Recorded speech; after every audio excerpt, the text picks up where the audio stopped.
Bem, gente, vamos dar continuidade a essa aula. Assim, dar continuidade a essa aula, só para mostrar para vocês aqui, ó, estou segurando um tubo, certo? Um tubo orotraqueal, que quando falei na aula passada, né, sobre o cuff, poderia gerar alguma dúvida, o que seria esse cuff, né? É esse balonetezinho aqui, ó, tá? E no momento que a gente intuba o paciente, consequentemente, né, ele pode desenvolver algum tipo de infecção da via aérea por conta do armazenamento de secreção neste cuff aqui, né? Esse tubo ele fica na via aérea e quando a gente insufla o cuff, pode acontecer acúmulo de secreção nessa região e, consequentemente, o paciente ele tem aí problemas em relação, por exemplo, à broncoaspiração, certo? Então, tirando a dúvida de vocês, o cuff seria o balonete, certo? Então, vamos lá. Só. Então, sobre a TVP, como a gente já comentou na aula passada, né, que é o desenvolvimento de coágulos ou trombos dentro de veias do sistema profundo, né? Por isso que ela é chamada TVP, trombose ou tromboembolismo venoso profundo, tá? Acomete geralmente os membros inferiores, consequentemente também existe aí um grande fator de acometimento para as mulheres, decorrente de reação inflamatória ou trauma, determinando obstrução total ou parcial do vaso.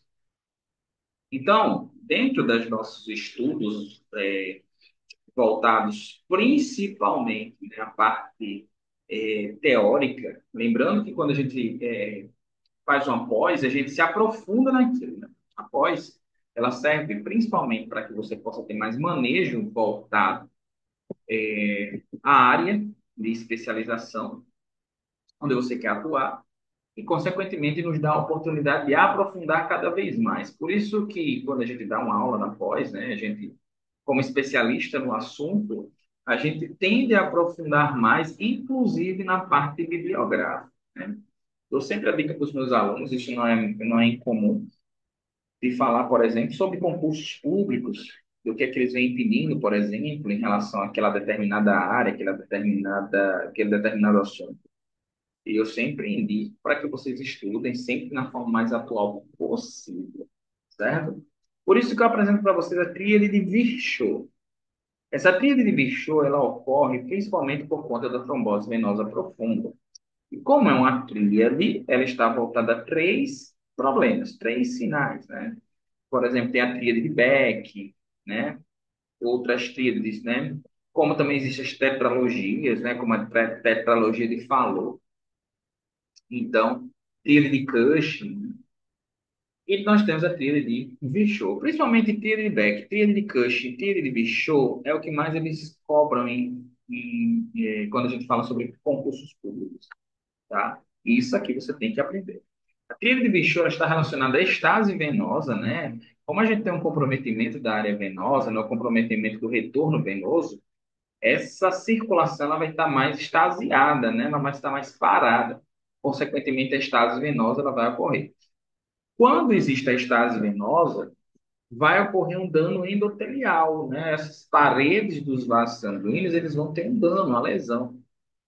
E, a partir daí, existe a hipercoagulabilidade, ou seja, sangue, se ele está parado, o vaso está lesionado, vai ocorrer o quê? Formação de coágulo, tá? Sangue parado, então, sangue que vai acabar tendo formação de um coágulo.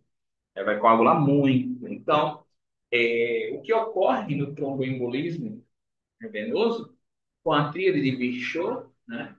Sangue parado, vai haver um dano endotelial. Depois do dano endotelial, vai haver uma hipercoagulabilidade. Então, vai acontecer um desprendimento do êmbolo. Esse desprendimento do êmbolo, eu já falei em aulas anteriores, onde ele vai parar. Vai seguir toda a malha circulatória e para lá no pulmão. Quais são os sintomas? Eles são bem característicos, principalmente, né, quando uma pessoa ela passa muito tempo em pé. Imagine aí uma moça obesa, trabalha no shopping center, das 10 da manhã às 10 da noite, senta poucas vezes no dia, trabalha quase que domingo a domingo, né? Então, ela tem aí um fator para que possa acontecer a própria tríade de Virchow. Eu sou, então, todo mundo que fica sentado, sentado não, em pé por muito tempo, obeso, tem? Não, eu estou falando que existem vários fatores para que isso ocorra, tá? Dor, edema, eritema, hipersensibilidade, pode ocorrer febre, congestão de veias, dor, a dorsiflexão passiva do pé, pega o pé e faz uma dorsiflexão, vai doer, tá? Cianose periférica. Essa cianose periférica, nessa roxidão, muito em detrimento à falta, né, não a falta, mas um comprometimento do retorno venoso, tá? Lembrando que essa cianose periférica, ela não é a mesma cianose que ela poderá dar numa situação de úlcera arterial, é diferente, tá? Quais são os exames diagnósticos para que eu possa entender TVP? Anamnese, exame físico, tá? Ultrassonografia Doppler de membros inferiores, eco Doppler de membros inferiores, tomografia computadorizada, exames laboratoriais de dímero. Lembrando que nos exames laboratoriais, exame diagnóstico, né, perdão, nada vai ter assim como mais preciso a anamnese, né? A anamnese e o exame físico, eles são bem cruciais no que diz respeito a diagnóstico. Então, quando a gente fala sobre o TEP, a TEP, né? Que aí eu já expliquei para vocês aqui nesse slide, a gente tem agora uma parte mais teórica do que seria, que é a obstrução da artéria pulmonar ou de seus ramos por trombo formado no sistema venoso profundo que se desprendeu. Se isso cair na prova de vocês, pelo amor de Deus, não vão errar, porque eu estou falando isso há muito tempo. TEP não é um problema que é originado no próprio pulmão, por mais que seja uma doença que leve o nome pulmão, tá? A TEP, o problema dela é algo formado lá na parte do sistema venoso profundo, tá?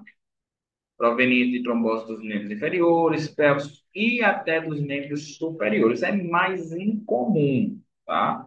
Quando a gente fala em comprometimento do retorno venoso, a primeira coisa que bate a cabeça são as pernas, tá?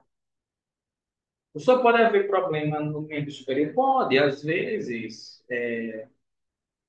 um dispositivo intravenoso, pode acontecer um coágulo no momento ali que ele está inserido, e isso favorecer a embolia pulmonar pode acontecer. É raro, é mais raro.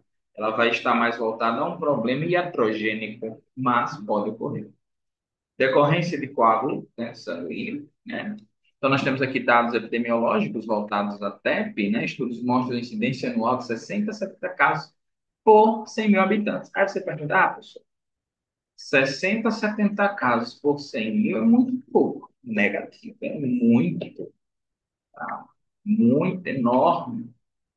A TEP é uma das principais causas de óbitos em pacientes hospitalizados. É a mais frequente complicação pulmonar aguda. Já falei para você. Ah, fulano fez uma cirurgia, depois de horas de cirurgia, foi a óbito. Ah, por quê? Por conta de um tromboembolismo pulmonar, um êmbolo no pulmão, embolia pulmonar. Não pense em outra coisa, né? Possivelmente foi por conta de uma TVP que acabou fazendo com que houvesse a obstrução da artéria pulmonar. Então, aqui a gente já também viu sobre o desenvolvimento, né? A fisiopatologia da TEP. Manifestações clínicas importantes aqui. É que o paciente ele vai sentir no momento que ele tem aquela perda súbita da sua área ventilatória, né? Então, a gente já entende que se ele teve perda súbita da área ventilatória, ele vai ter dificuldade respiratória. E dificuldade respiratória dentro da medicina, como a gente chama, dispneia. Ah, ele é dificuldade respiratória, ele começou a acelerar a sua frequência respiratória. Taquipneia, tá? É bom que deixe bem claro que dispneia não é a mesma coisa que taquipneia. Dispneia é a dificuldade respiratória. Taquipneia é a aceleração da frequência respiratória, tá? Ele pode ficar taquidispneico, que realmente, né, é a junção de dispneia e taquipneia. Bom, dor torácica, né, que já está acontecendo comprometimento a nível pulmonar. Hemoptise. O que seria essa hemoptise, professor? Hemoptise é um sangramento, né, que pode ocorrer pelas vias aéreas, mas não é um sangue vivo, que a gente chama, né? Quando a gente está falando sobre hemorragia, a gente fala muito sobre sangue arterial, sangue venoso. Esqueça. Esse sangramento, ele é um sangue mais vermelho, claro, quase rosa, espumante, né? Saindo ali pelas vias aéreas, hemoptise. A diaforese, né, que suor intenso, a hipertermia, taquicardia, crepitações, podem ser audíveis, né, a nível de estetoscópio, e a síncope, né? Se falta oxigênio, o paciente ele tende a desmaiar. Qual o tratamento que a gente pode dar em relação à TEP? Ele é praticamente aqueles tratamentos, né, que a gente tem assim, de forma geral com problemas ventilatórios pulmonares. Monitoramento dos sinais vitais, isso é de praxe. Prevenir formação de novos trombos. Terapia trombolítica e anticoagulação. Né? Quando a gente fala sobre terapia trombolítica, já nos vem à mente a alteplase. Administrar oxigênio umidificado. Reduzir a ansiedade do paciente. Claro, o paciente mais ansioso ele vai ter uma demanda maior de oxigênio, consequentemente, uma piora do seu estado clínico. Promover o controle da dor, prevenir as complicações. Lembrando que essa dor ela não é uma dor cardíaca, tá? Ela é uma dor que ela se irradia e realmente fica parecendo que é cardíaca, mas ela é bem localizada a nível pulmonar, mas como ela irradia e nunca a gente negligencia dor torácica. Exames diagnósticos, a gente tem uma anamnese de exame físico, exames laboratoriais, raio-x, ECG, ecocardiograma, dedímero, cintilografia e angiotomografia de tórax. Nós temos aqui também, lógico, evidência do tratamento, terapêutica trombolítica sistêmica, medicamentos para, né, destruição dos trombos, tá? Terapia de anticoagulação sistêmica, prevenção da formação de novos trombos, a gente coloca isso, né? Após a parte aguda da doença. Intervenção cirúrgica, que é a embolectomia pulmonar, cateterização da artéria pulmonar. Né? A embolectomia é a retirada do êmbolo, né? Através de catéter. Né? Então, a gente tem ali um êmbolo, o catéter é introduzido, consequentemente, faz uma embolectomia. Então, eu coloco aí para vocês, né, a nível de conhecimento, o tratamento profilático, né, do que a gente tem em relação às doses. Porém, o que eu quero que vocês anotem aí não se prendam tanto à parte de dose, mas se prendam à parte das drogas que são feitas. Heparina, enoxaparina e fondaparinux, né? Principalmente as duas primeiras, a heparina e a enoxaparina, que a gente tem mais na nossa vivência a nível assistencial. Quando a gente fala em profilático, né, para que a gente possa ir mantendo aquelas doses de medicamento, para que não haja uma nova situação como essa, tá? Então, aqui elas, para que vocês possam ver. Lembrando que a noxaparina, ela tem como o termo, o nome comercial, Clexane, que ele é muito utilizado. Então, muitas vezes a pessoa ela fala mais a Clexane do que a própria enoxaparina, tá? Temos aqui a nível de tratamento, ou seja, de fato fazer aquilo em fase aguda, a varfarina, tá? Rivaroxabana, e a dabigatrana. Porém, nós utilizamos bem mais a varfarina nas nossas assistências em relação ao tratamento da TEP, tá? Entre elas. Varfarina, Marevan, também é muito conhecido como seu nome. comercial, tá? Falando um pouquinho sobre as lesões por pressão.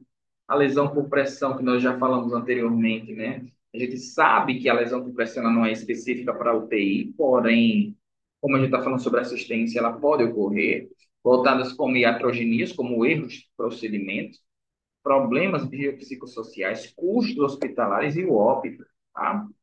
A gente tem a sistematização da assistência da enfermagem e a escala de Braden. A escala de Braden ela é muito conhecida para avaliar lesão por pressão, certo? Todas as vezes que vocês escutarem sobre a escala de Braden ela tem como principal objetivo fazer uma análise, uma avaliação sobre a lesão por pressão e classificar através dos scores. Professor, eu necessito decorar a escala de Braden? Vai uma dica para você que pretende passar em um concurso público. Decorem ela, tá? Ah, professor, mas quem utiliza é enfermeiro, técnico de enfermagem não, mas o técnico de enfermagem precisa conhecer a escala de Braille. Pelo menos os parâmetros que são avaliados na escala de Braille, certo? Tiveram já diversas provas de concurso que falam sobre os parâmetros da escala de Braille. Outros pedem quais são os scores que cada parâmetro traz, né? E a dica que eu dou é decore a escala de Braille por inteiro, certo? A princípio, no momento que você olha ela, parece que ela é totalmente indecorável, não sei nem se existe essa palavra, mas elas precisam ser decoradas, tá? Mas pelo menos os parâmetros.